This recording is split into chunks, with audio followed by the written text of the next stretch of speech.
안녕하십니까? 오늘도 계시록 교실에 오신 여러분들을 예수님 이름으로 환영합니다.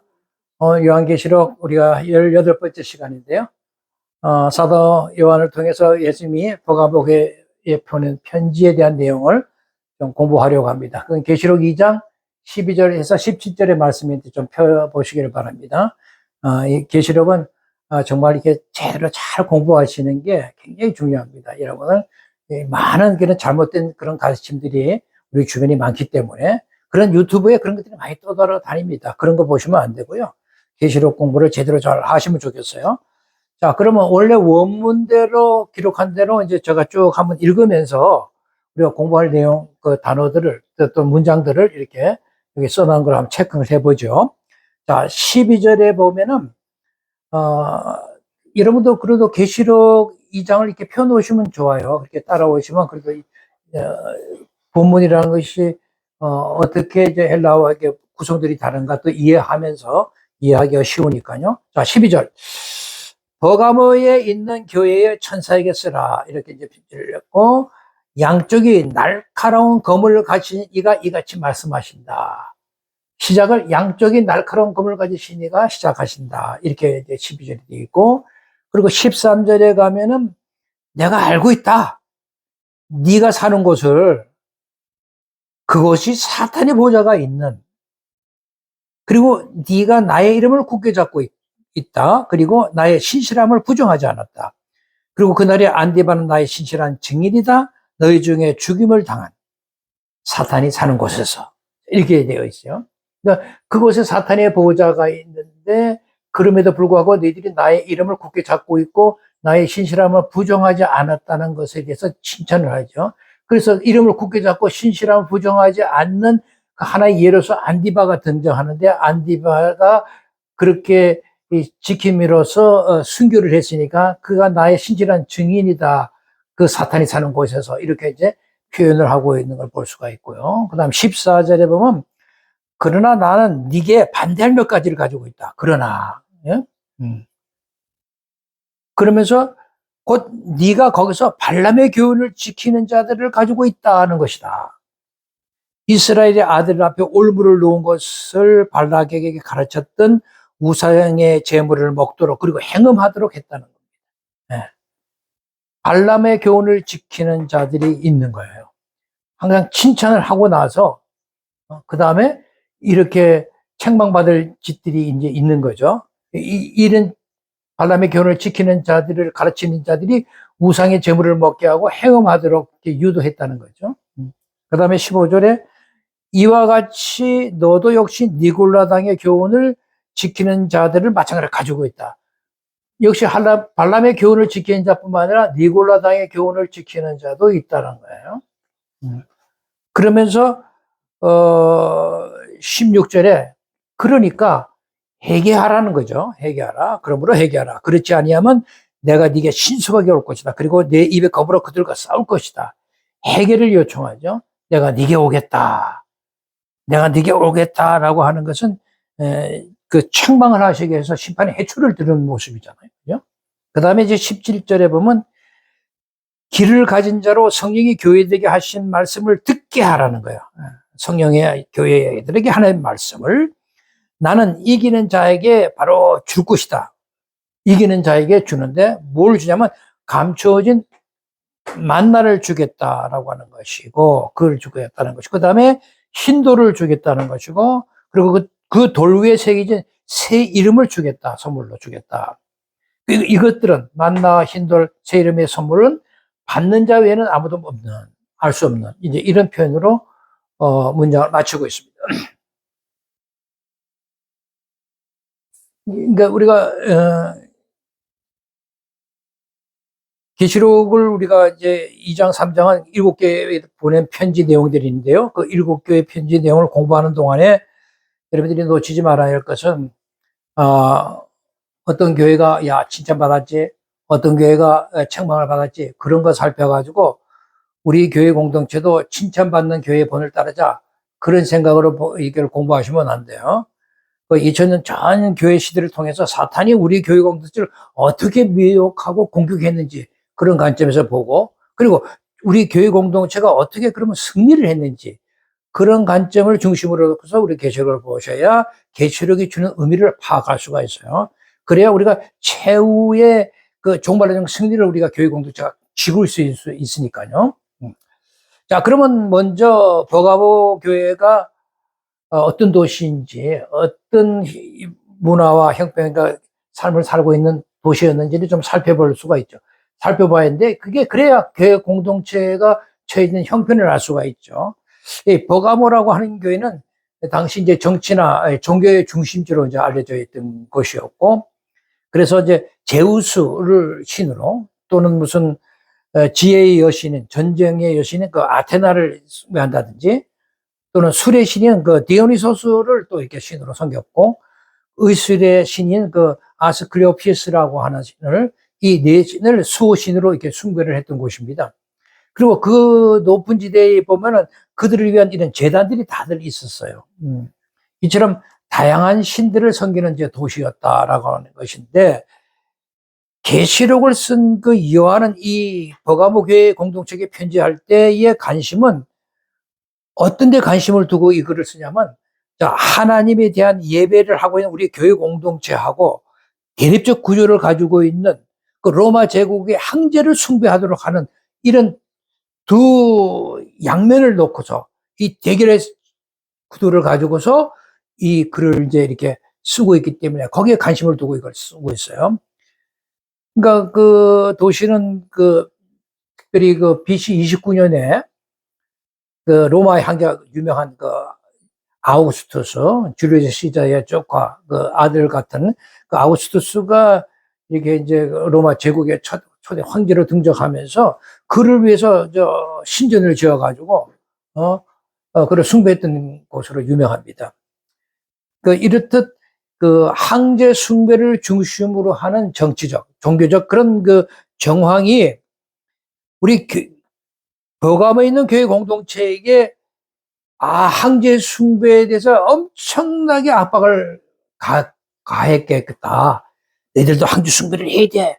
라고 계속 이렇게 압박을 가했겠다. 그런 생각을 이제 할 수 있고, 그로 인해서 이 버가모에 사는 우리 그리스도인들의 삶이라는 것이 다른 지역에도 마찬가지지만 굉장히 큰 어려움과 고통 속에 살았겠구나 하는 것을 우리가 이제 먼저 이해를 하고 있어야 됩니다.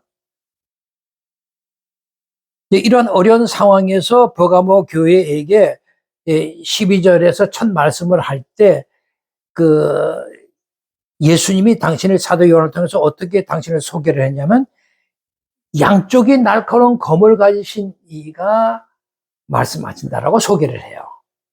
예수님을 양쪽에 날카로운 검을 가지신 분이다. 그 감이 이쪽도 날카롭고 이쪽도 날카로운, 뭐 배우면 그냥 착착 베어지는 그런 그 칼을 가지고 계신 그런 분으로 이제 소개를 해죠. 이것은 계시록 저희가 그 계시록 1장 16절에서 이 날카로움에 예수님의 모습에 그 날카로운 검을 가진 것에 대해서 우리가 이미 공부한 바가 있습니다. 날카로운 검이라고 칼이라고 하는 것은 감춰진 악을 드러내는 하나님의 능력 있는 말씀이다라고 합니다. 예? 하나님의 말씀, 능력 있는 말씀을 날카로운 검으로 표현했다라고 하는 것이고요. 그리고 그렇게 표현한 그 말씀에는 그리스도가 이 우주적 심판주다, 심판하시는 그런 주임이 되신다는 걸 묘사하기 위해서 지금 이렇게 쓰고 있다는 것을 이미 우리가 이제 배운 바가 있죠. 이렇게 이제 버가모 교회에 보내는 그 메시지가 예수님을 우주적 심판주로 이렇게 소개를 하면서 시작하는 것은 그 당시 로마 황제 숭배와 관련해 가지고 버가모 교회 공동체가 처해 있는 그런 그 상황이, 그런 영적인 전쟁의 상황이 굉장히 심각했구나라고 하는 것을 우리가 알 수가 있죠. 믿음을 지키기가 그만큼 어렵다는 것을 우리가 알 수가 있는 거죠. 그러면서 이제 13절로 넘어가면은 예수님이 어떻게 말씀하냐, 내가 다 알고 있다는 거예요. 알고 있다. 그런 표현으로 13절에 말씀을 하시는데, 우리 이 점을 이제 주목을 해요. 내가 알고 있다라는 것을 주목할 필요가 있는데요. 무엇을 알고 계신다는 거예요. 그 무엇보다도 우리 예수님이 버가모 교회 공동체가 살고 있는 것이 어떤 곳인가를 정확하게 알고 계신다라는 거죠. 그러면서 그것을 사탄의 보호자가 있는 곳이라고 밝히는 거예요. 정확하게 알고 있는 거죠. 그러니까 네가 사는 곳이 사탄이 왕으로 군림하는 곳이라는 거예요. 이러한 묘사는 결국 황제 숭배의 중심지인 버가모 도시가 가지고 있는 특성을 잘 드러낸다라고 볼 수가 있죠. 이건 이제 황제 숭배가 횡행하니까 그런 것이 사탄의 통치가 강력하게 진행되는 곳이다. 이렇게 이제 우리가 이해하고 보면 되는 겁니다. 이것을 우리가 다른 각도에서 표현을 하면 하여튼 사탄의 주도 아래 버가모 교회 공동체에서 발생하는 황제 숭배라고 하는 것 자체가 그것에 사는 우리 교회 공동체에게 심각하게 핍박으로 계속 연결되고 있겠구나라는 것을 우리가 이해하게 되는 거예요. 그래서 항상 보면 이 사탄이 등장하고 황제 숭배가 항상 같이 맞물려서 등장해요. 계시록에는. 이런 그 사탄과 황제 숭배 이 관계를 나중에 이제 우리가 계시록 13장에 가면 저 공부하게 될 텐데 그게 뭐냐면 사탄을 상징하는 용이요. 그 황제를 상징하는 그 짐승에게 권세를 줘요. 그런 맥락에서 이제 우리가 지금 오늘 본문도 이해를 해야 되는 건데, 이 계시록 13장에 가면 그게 우리가 더 깊이 있게 공부하게 됩니다. 그러니까 용과 이게 말하자면 그 짐승과의 관계라는 것은 사탄과 황제 숭배의 관계와 밀접하게 연결돼서 설명이 되고 있다라는 걸 미리 기억해 두시면 좋겠어요. 그리고 이제 그 버가모 도시는 이제 좀 높은 지대에 아크로폴리스가 이제 세워져 있는데, 뭐 아크로폴리스는 각 지역마다 다 이렇게 좀 높은 지역에 이제 세워져 놨는데, 특히 유명한 것이 이제 아테네의 아크로폴리스는 아주 넓게 뭐 이렇게 잘 지어 놨는데, 많은 사람들이 여행 가면 거기 아주 다들 가서 이렇게 그 문화를 관광도 하고 그러는데, 하여튼 이곳에도 아크로폴리스가 세워졌는데, 그게 이제 멀리서 보면 마치 보자처럼 보이는 거예요. 그리고 거기는 데는 파르테논 신전 같은 것이 이렇게 딱 가운데 지어져 있고 말이죠. 그런 점에서 이 버가모 도시를 예수님은 사도 요한을 통해서 사탄이 보좌가 있는 곳이다라고 보고 이제 사도 요한이 이제 쓴 것으로 우리가 이해하게 되는 것입니다. 그러면서 칭찬하는 내용이 나오네요. 그런 열악한 환경에 있는데도 사탄의 보좌가 있어서 그런 어려움이 겪은데도 나의 이름을 굳게 잡고 있더라는 거예요. 그리고 나의 신실함을 부정하지 않았다라고 예수님이 이제 이렇게 칭찬을 하십니다. 예수님을 이름을 굳게 잡았다라고 하는 것은 버가모 교회 공동체가 예수의 이름에 합당하게 살았다라는 것을 의미하는 거겠죠. 근데 그 고대 세계에서 특히 이제 고대 그 히브리적 사고에서 보면은 이름이라고 하는 것은 단순한 칭호가 아니라 누구 이렇게 이름을 부르는 그런 칭호가 아니거든요. 그리고 예수님도 예수님 부르지만 예수님의 이름의 칭호를 이렇게 부르는 게 아니라 그 예수님이 가지고 있는 그 이 땅에 계실 때 육신으로 계신 그 인격, 그리고 그분이 이 땅에 하신 그 사역의 본질의 핵심 부분, 이런 것들을 가리키는 거잖아요. 예수님을 이렇게 부를 때. 그 당시에는 그 이름이 바로 그러한 깊은 의미가 있다라고 하는 것을 이해하시면 좋겠어요. 그러므로 예수님의 이름을 굳게 잡았다라고 하는 것은 그 버가모 교회 공동체가 예수님의 그 인격, 또 그 사역의 본질을 합당하게 이렇게 잘 살았다라고 하는 것을 의미하는 거겠죠.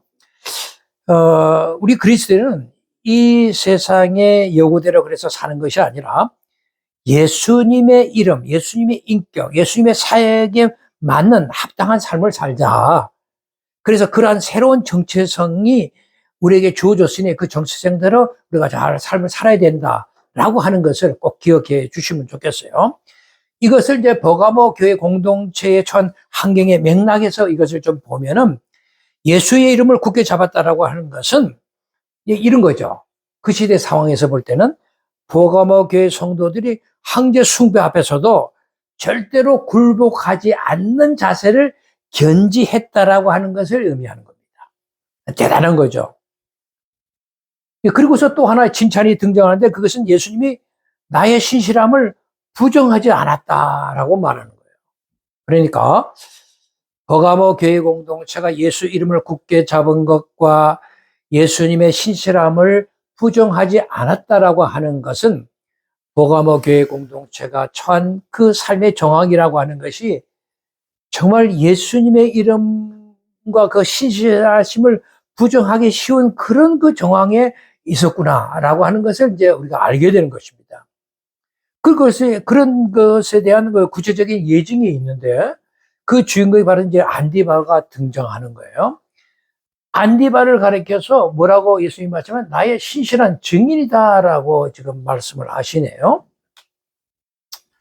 그러니까 이런 표현을 사용하는 것은 안디바라고 하는 사람이 예수님의 가신 길을 충실하게 따라갔구나라는 것을 알려 주는 것이고, 또 우리 모든 교회 공동체는 그러한 그 안디바가 걸어간 것처럼 그러한 삶을 모습을 취해야 된다라고 하는 것을 이제 암시적으로 여기서 보여주고 있는 거죠. 그러니까 예수님이 안디바에게 신실한 것처럼 안디바도 거기에 상응하는 신실한 증인의 삶을 살았던 것입니다. 그리고 그 안디바를 대표로 하는 그 버가모 교회의 공동체 역시 안디바가 그 순교했음에도 불구하고 위축되지 않고 예수님의 신실함을 부정하지 않음으로써 예수님으로부터 너희들이 참 신실한 삶을 살았구나 이렇게 칭찬을 듣는 것입니다. 여기 물론 이제 안디바에 대한 기록은 이제 없고 그가 누구인지 또 어떻게 이렇게 죽음을 당했는지는 알 수가 없지만 우리가 하여튼 그를 통해서 우리는 버가모 성도 중에도 그 안디바와 같은 순교자가 계속 나올 수 있었겠다라고 하는 것을 짐작할 수가 있습니다. 그러니까 안디바의 죽음은 로마 황제의 숭배를 강압적으로 몰아붙이는 그 악의 세력과 황제 숭배를 거절하는 하나님의 신실한 증인들 사이에 충돌해서 나오는 필연적인 결과잖아요. 그게 순교로 나타났단 말이죠. 그래서 그 버가모 도시를 사탄이 사는 곳이라고 이렇게 주님이 표현을 하고 있는 것입니다.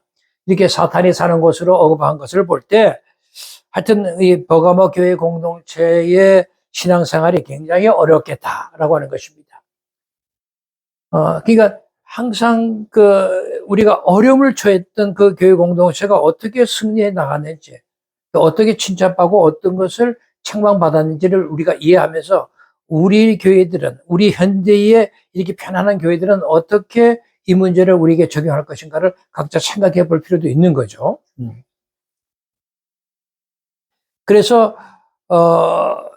사탄이 사는 곳에서 승리했는 그런 버가모교를 칭찬을 하시는데, 그런데 14절로 넘어가면서 그러나 라는 접속사로 말씀을 이어가는 거예요.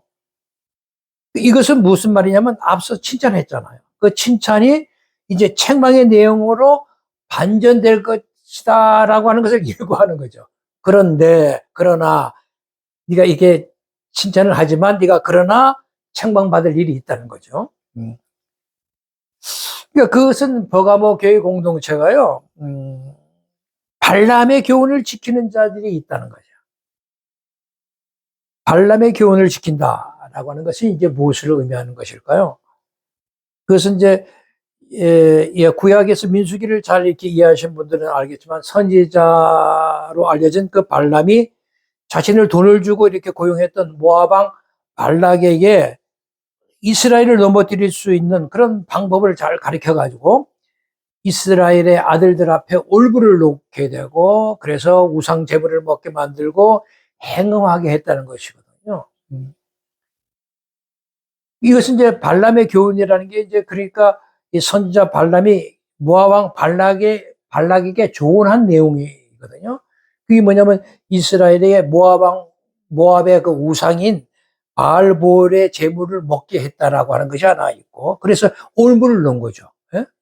크리스찬이 그걸 먹으면 안 되는데 그 올무에 빠졌어요. 그 다음에 모압 지방의 그 딸들하고 행업을 해버렸네. 그래가지고 하나님의 큰 죄를 범하는 치명적인 결과를 가져왔다라고 하는 것입니다. 그러니까 여러분 이스라엘의 그 구약시대의 그 범죄라고 하는 것은 항상 우상숭배와 행음으로 요약될 수가 있어요.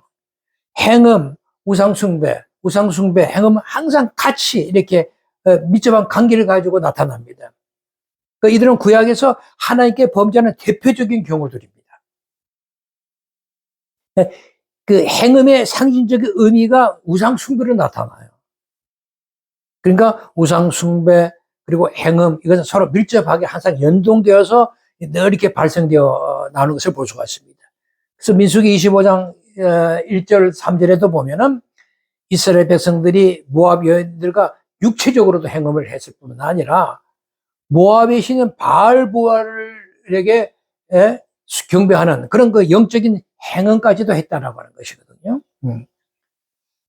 그러니까 고대 그 시대, 고대 사회의 문화적 배경에서는요, 항상 이런 행음이다, 우상숭배다라고 하는 것은 필연적으로 함께 결합되어서 항상 이렇게 나타나요. 그러니까 예수님이 바로 이러한 성격의 행음을 일으키는 그 가르침, 그런 가르침, 나쁜 가르침이 버가모 교회 공동체 중에도 존재한다라고 지적하시면서 경고하실 수밖에 없는 거죠. 과거 그 발람의 그 가르침으로 이스라엘 전체가 하나님 앞에 범죄했던 것처럼 버가모 교회 공동체도 이러한 발람의 가르침이 버가모 교회 전체를 이제 망하게 할 수 있었기 때문에 강력하게 이제 경고하실 수밖에 없는 거죠. 그러면서 15절로 넘어가면 그걸 니골라 당의 교훈을 지키는 자라고 말씀하세요. 그러니까 발람이 주는 교훈을 니골라 당에 주는 교훈이라고 말씀을 하신단 말이죠. 그러니까 발람의 가르침과 니골라 당의 가르침이 동일하다는 것을 우리가 알 수가 있는데, 이 구약시대 이제 발람의 교훈이라는 것은 말하자면 구약시대에 일어난 사건이니까 구약 이스라엘의 정황 속에서 이제 표현된 것이라면, 니골라 당의 교훈이라는 것은, 니골라 당은 이 당시에 존재했던 사람이니까, 구약시대가 아니라 신약시대 때 그때 존재했던 사람이니까 니골라 당은 버가모 교회 현재 당시 상황 속에서 이제 언급되고 있는 것이다라고 볼 수가 있는 거죠. 근데 이것이 늘 동시되고 있다는 거죠. 여기서 이제 우리가 버가모 교회 공동체의 문제가 뭐냐? 그것은 우리가 앞서 에베소 교회 공동체에 대해서 공부를 했잖아요. 제일 먼저 7교회 첫 번째 교회. 거기서는 에베소 교회 공동체는 니골라 당의 가르침과 행위를 잘 분별했다고 그랬어요. 그리고 그걸 미워했다.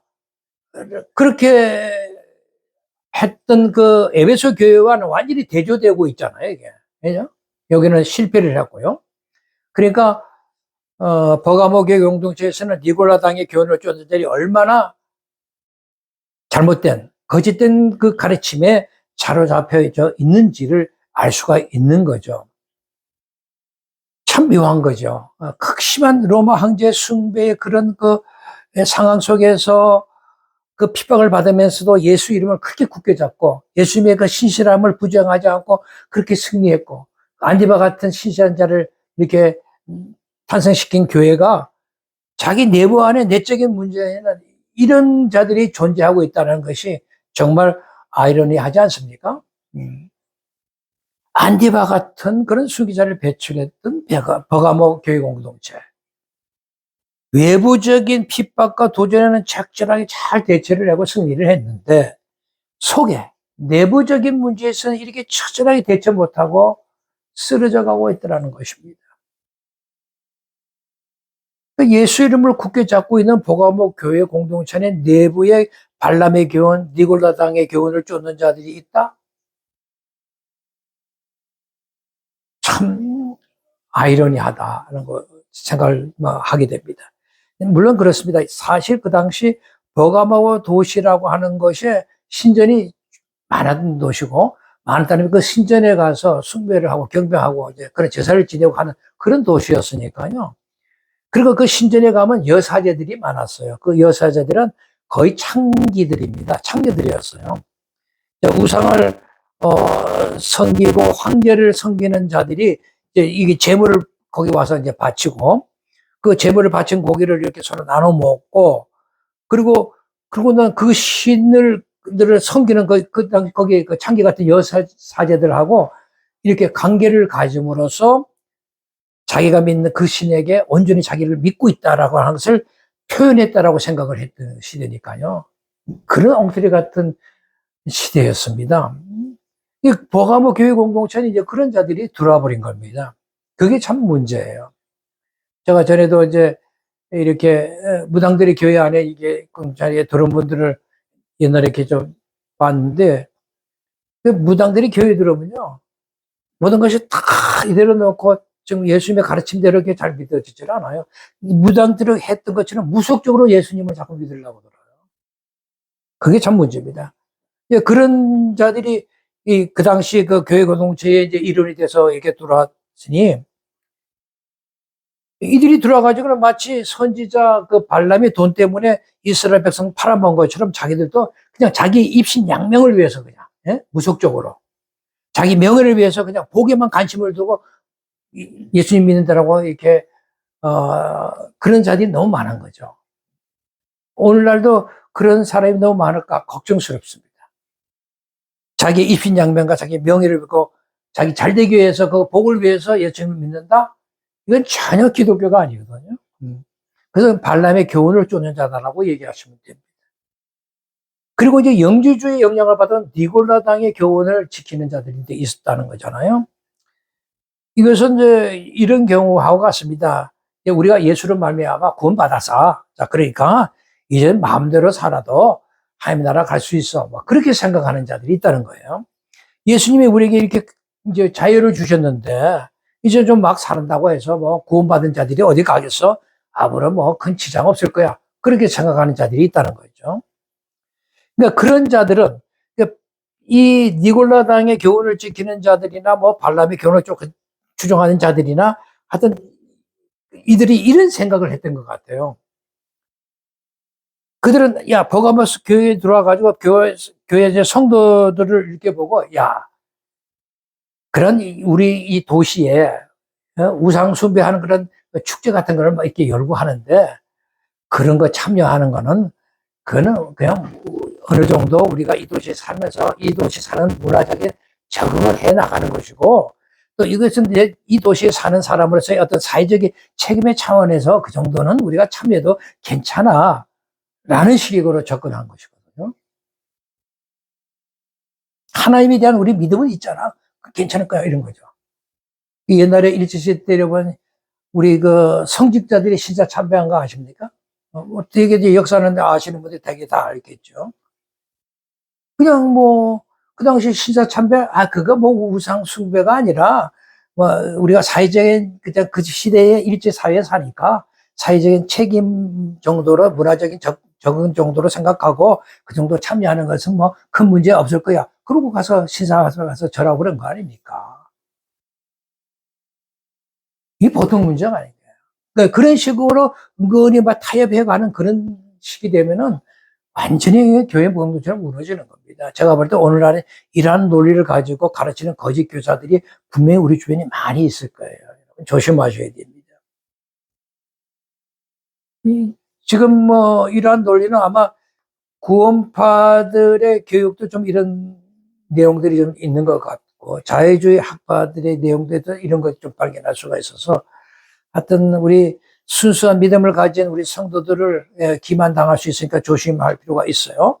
자, 그 다음에 16절로 넘어가면 그렇기 때문에 뭐라고 예수님이 말씀하냐 회개하라 이렇게 촉구하시는 거예요. 회개하라. 그러면서 내가 네게 속해 오겠다. 그리고 내 입의 검으로 그들과 싸우겠다라고 말씀을 하셔요. 버가모 교회 공동체가 회개하지 않을 경우에 예수님이 그들을 어떻게 대할 것인가를 설명해 주고 있는 내용입니다. 회개하지 않으면 내게 올 것이다 라는 것입니다. 그것도 신속하게. 이 내용은 우리가 앞서 공부한 에베소 교회에 보낸 서신을 내용 중에 우리가 그게 계시록 5장의 말씀인데 회개하라 그리하지 않으면 내가 네게 올 것이다. 이것은 에베소 교회에도 하신 말씀이거든요. 이 말씀과 동일한 패턴을 가지고 있죠. 그러니까 그 에베소 2장 5절에 에베소 교회에게 하신 말씀이나 2장 16절에 지금 버가모 교회에 하신 말씀에서 우리 한글 번역을 보면 내가 네게 임하여 이렇게 이제 번역을 했어요. 그래서 이 현재라기보다는 미래형으로 미래 언젠가 임하여 내가 네게 언젠가 임하여 이제 이런 식으로 번역을 했는데 헬라어 원문 보면은 이것은 그게 현재형으로 되어 있습니다. 현재형인데, 그, 에르코 마이라고 하는 말인데요. 이것은 현재형입니다. 현재형. 헬라 문법에서 이 현재형으로 쓰는 것에 대한 의미를 잘 알고 있어야 돼요. 과거, 현재, 미래, 그냥 그 현재 그런 의미에서 멈추시면 안 됩니다. 이 문법에서 내가 현재형으로 사용하고 있다는 것은 예수님의 교회 공동체 가운데 임하시고 계시고 항상 상시적으로 오신다라고 하는 의미를 담고 있어요. 그러니까 예수님은 과거 처음서부터 이미 교회 공동체에 임하셨고, 그죠? 과거에. 그리고 현재도, 그 이후 현재도 계속 임하고 계시고, 그리고 미래 언젠가 완전히 임해서 해결하실 것이다. 그러니까 과거, 현재, 미래 모든 곳에 항상 상시적으로 오신다라고 하는 사실을 가리킬 때 현재형을 씁니다. 그래야 이 본문을 정확하게 이해할 수가 있죠. 그러니까 여기서 오신다라고 하는 것은 예수님이 오신다니까 예수님이 재림이다라고 가르치는 사람들이 있어요. 재림을 얘기하는 게 아니라 그들이 회개하지 않을 경우에 주어질 임박한 심판을 얘기한다라는 거죠. 그러니까 왜냐하면 16절에 뭐냐면 그리하지 아니하면 조건절로 구성이 되어 있거든요. 그들이 회개하지 아니하면 예수님이 반드시 내게 임하겠다 이렇게 말씀하시는 것이니까 만약에 그들이 회개했다 그러면 뭐 임하실 필요가 없는 거잖아요. 예. 그러니까 여기에 오시면 조건적이기 때문에 이 회개 여부에 따라서 예수님이 오심이 결정되니까 예수님의 재림을 의미하지 않는다는 것을 분명히 여러분들에게 말씀을 드릴게요. 이걸 내게 온다 하니까 재림할 것이다 그렇게 해석하는 사람들이 있으면 그것이 잘못이구나 하고 이해하시면 돼요. 그리고 또 이제 그리하지 아니하면 내 입의 검으로 그들과 싸우겠다라고 말씀을 하시잖아요. 내 입의 검. 여기 내 입의 검이라고 하는 말씀은 우리가 계시록 1장 16절에서도 이미 배운 바 있습니다. 그의 입으로부터 양쪽이 날카로운 칼이 나오고라는 표현을 우리가 공부할 때 이미 배웠고, 그리고 앞절에 그 계시록 2장 12절에도 양쪽이 날카로운 검을 가지시니 이렇게 표현을 하고 다 연결되는 그런 표현인데요. 이렇게 표현을 이렇게 날카로운 검이다 무슨 뭐 이렇게 손에 든 이게 뭐 날카로운 검 이런 표현들이 나오면 사도 요한이 예수 그리스도를 우주적 심판의 권위를 가지신 분으로 표현하고 싶어서 이렇게 표현했구나는 것을 이해하시면 돼요. 그래서 항상 그 목적을 가지고 있을 때는 예수님을 날카로운 칼로 내 입에 검일 뭐 이런 식으로 이제 표현을 하시거든요. 때로는 말씀으로 막대기로 뭐 그렇게도 표현돼서 나타납니다.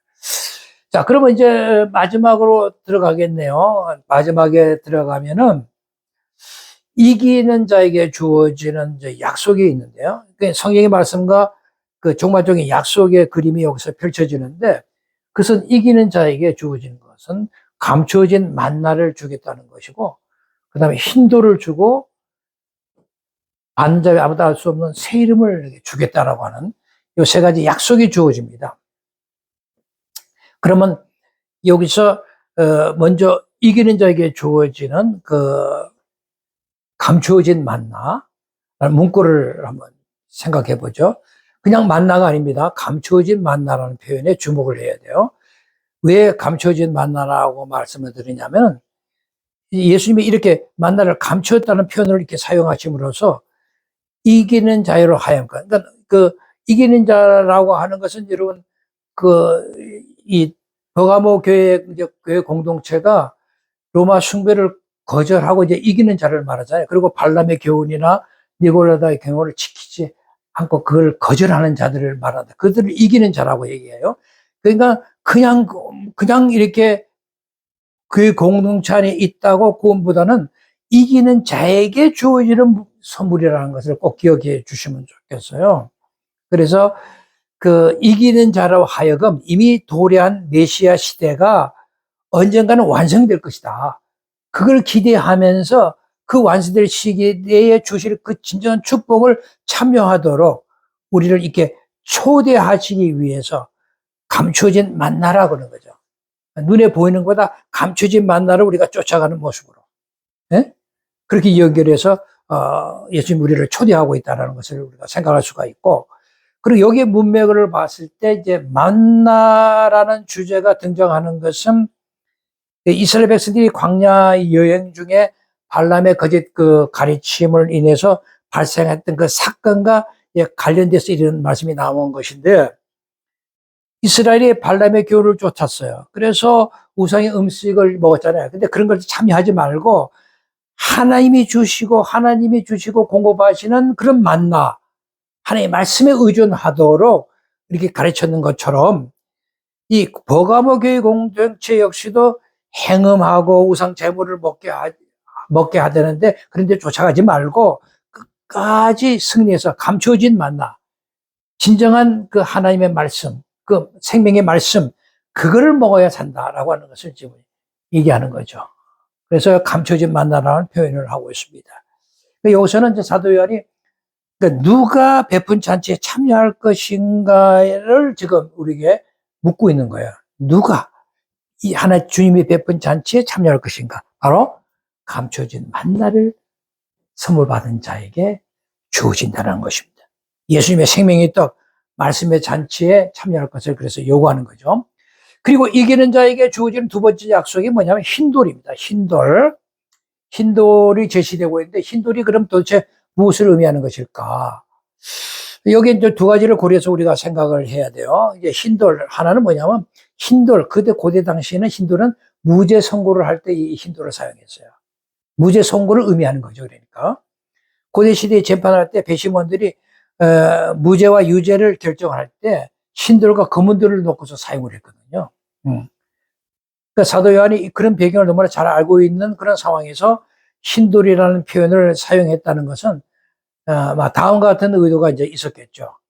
버가모 교회 성도들이 우상 숭배를 거절함으로써 사회적으로나 정치적으로나 하여튼 유죄 판결을 받아서 죄인의 낙인을 찍히긴 하겠지만, 그러나 마침내 주님께서는 이기는 자에게, 아까 이렇게 승리하는 자에게 흰돌로 무죄 판결을 딱 내리심으로써 그들을 의인으로 받아주시는 반전의 드라마를 연출하겠다는 것입니다.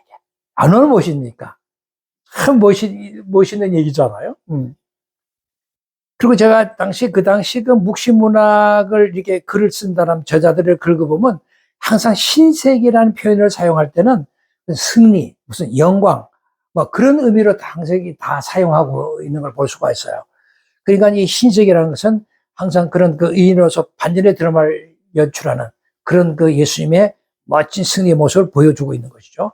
그 다음에 흰돌인데 그냥 돌이라고 하는 것 자체가, 옛날에는 그 고대 사회에서는 왕실 집회를 자유롭게 이렇게 참여할 수 있는 자격을 가진 사람들이 그 돌을 가지고 있어요. 그 돌이 있는 거예요. 그 돌이 입장의 자격을 가진 것으로 이제 인정을 하는 거죠. 그래서 이 사람은 늘 이 왕실 집회에 늘 참여했던 사람이다라는 것을 인정하는 그런 징표로서 이 돌이 이제 가지고 있는 겁니다. 그것을 이제 우리가 생각할 때 이런 것들을 우리가 버가모 교회 공동체에 이런 것들을 적용한다면, 예수님이 흰돌을 주겠다라고 하는 것은 무슨 의미일까요? 하나님의 나라의 축제에 참여할 수 있는 입장권이다라는 거죠. 흰돌이, 그죠? 그래, 그 입장권으로서 흰돌. 그 버가모 교회 공동체에 이긴 자들은 니고당 또는 발람의 교훈을 이기고 로마 황제 숭배를 거절하고 이기는 이긴 자들은 성도들의 의인의 의로운 행위를 이렇게 의미하는 그 빛나고 깨끗한 세마포를 입고 어린 양의 혼인잔치에 이렇게 참여하는 메시아 만찬에 입장하는 그런 초청장으로 지금 예수님이 사도 요한을 통해서 버가모 교회 공동체에게 이렇게 표현하고 있는 것으로 이해하시면 돼요. 그러니까 사도 요한은 이기는 자에게 주어진 흰돌은 반드시 이 돌을 가지면 미래의 구원을 확실히 보장한다. 이것을 이제 의미하는 거죠. 그러니까 여기서 만약에 이 교회 공동체에서 이기는 자가 아니고 여기 막 넘어가고 지는 자는 어떻게 되겠어요? 이런 선물 받지 못한다는 거죠. 같은 교회 공동체 안에도 알곡이 있으면은 가라지가 있고 떨어져 나가는 지들이 있잖아요. 그죠? 같은 밭이 있는데도 좋은 밭이 있으면 돌밭도 있고, 또 길가에 떨어진 밭도 있고요. 가시덕거린 그 막 엉켜 있는 밭도 있어요. 그러니까 어떤 밭을 가지고 있느냐가 굉장히 중요하죠. 자, 사도 그래 요한은 그렇게 이기는 자에게 이 미래의 구원의 확신을 보장하면서 이거를 이제 쓰고 있는 것을 알 수 있고, 마지막으로는 말하자면 예수님이 이기는 자에게 주겠다는 약속이 뭐냐면 새 이름이라고 하는 이름입니다. 흰돌 위에 새겨진 새 이름이라는 표현 자체가 굉장히 멋있는데요. 여기서 새 이름이라고 하는 그 이름 자체가 가지고 있는 의미를 한번 생각해 보자고요. 새 이름이 누구 이름인지에 대해서는 뭐 세 가지 입장이 이제 있을 수 있는데, 새 이름은 받는 자 외에는 아무도 알 수 없다라고 하는 비밀성을 얘기하고 있기 때문에 그게 예수님의 이름인지 버가모 성도의 이름인지 알 수 없다, 이렇게 이제 생각하는 사람들도 있고, 그 새 이름은 반드시 그건 예수님의 이름을 가리킨다, 또 새 이름은 성도의 이름을 의미한다, 이렇게 뭐 여러 가리키는데, 근데 여기서 이제 우리가 성도의 새 이름을 성도의 이름이다라고 생각을 하면 이것은 성도가 앞으로 이제 부활하고 그 부활한 결과로 새로운 육체적인 그런 정체성을 갖게 된다라는 의미로 이런 새 이름의 의미를 사용했을 것이고, 또 이 새 이름이 예수님의 이름일 경우로 생각을 하게 되면 항상 예수님은 성도들과 연합이라는 특별 관계에서 이렇게 얘기를 하시니까 그러한 특징을 나타내는 이름으로, 새 이름으로 이렇게 나타낸다라고 볼 수가 있는데, 하여튼 어쨌든 뭐 그것이 성도의 이름이든 예수의 이름이든 그 이름에 궁극적으로 그것은 전혀 뭐 다르지 않으니까요. 누구의 이름입니까? 그건 뭐 성도의 이름 또는 무슨 뭐 예수님의 이름, 이름의 차이일 뿐이지 그 결과는 뭐 또 동일하니까요. 근데 여기서 이제 마지막으로 받는 자 외에 알 수가 없다라고 하는 이 문제를 우리가 이제 해결해야 되는데, 받는 자 외에 아무도 알 수 없다라는 표현의 특징이 갖고 있는 이제 의미는 이제 앞으로 우리 계시록 19장에 가서 12절에 가면 이제 이런 표현에서 배우게 될 텐데, 거기 보면 예수님이 그 눈은 불꽃 같고 그 머리에 많은 면류관이 있고 그 이름을 쓴 것이 있다. 또 이름을 쓴 것이 있는데, 그 쓴 것이 하나 있는데 자기밖에 아는 자가 없다라는 표현이 나옵니다. 이 19절에 가면. 그러니까 자기밖에 아는 자가 없다. 그것은 비밀성의 표현이잖아. 이런 표현은 예술과 관련돼서 나오는 언급들이니까요. 그러니까 요 계시록 19장 12절의 표현의 그 의미는 무엇이냐면, 재림하시는 예수님은 이제 신적인 존재로 이제 간주하고, 예수님만이 그런 그 자신의 초월성을 가지고 있는, 자기의 존재의 비밀을 이해할 수 있는 그런 분으로 생각을 하고 계시록은 이렇게 사도 요한은 글을 쓰고 있기 때문에, 이러한 배경을 가지고 오늘 이 계장 2장 17절에 이 받는 자 외에 아무도 알 수 없는 이런 문구를 우리가 이제 연결해서 이해를 하면은 그곳의 새 이름은 이것은 예수의 이름이다. 왜냐하면 예수님만이 그 초월적인 통치권을 가지고 계신 분이기 때문에. 그런 또 예수님의 그런 초월적인 특징을 가지고 있는, 초월적인 통치권을 가지고 있는 분이시기 때문에 버가모 교회 공동체에서 그 어려움을 극복하고 이기는 자들에게 바로 이러한 선물들을 줄 수 있는 거죠. 그냥 보통 분이 줄 수 있는 게 아니잖아요. 그죠? 초월한 통치권을 가지고 있는 예수님만이 줄 수 있는. 그래서 이기는 자에게 그런 것을 주면서 영원하고 안전한 구원을 그들은 예수님으로부터 선물을 받을 수 있다라고 하는 측면에서 볼 때, 그것은 예수님의 이름이다, 이렇게 우리가 해석하는 것이 이 전체적인 맥락에서 이렇게 정확하게 이해할 수 있는 것입니다. 그러니까 오늘 그러면 계시록 12절에서 17절까지의 말씀의 중요한 내용들을 다 이제 공부를 했네요. 그러니까 여러분들은 다시 한번 이것을 좀 들으시고 또 계시록 그 2장을 펼치셔서 이 버가모 교회를 쭉 읽어보면서 이런 뜻을 가지고서 이런 말씀을 하셨구나를 이해하시면 좋겠습니다. 많은 사람들이 또 요한계시록을 좀 공부하기를 좀 여러분들 권해 주시면 좋겠어요. 왜냐하면 사람들이 참 계시록은 어렵고 힘들어 잘 공부 안 하려고 그러거든요. 공부하시면 그만큼 유익합니다. 다음에 시간에 뵙겠습니다. 안녕히 계십시오.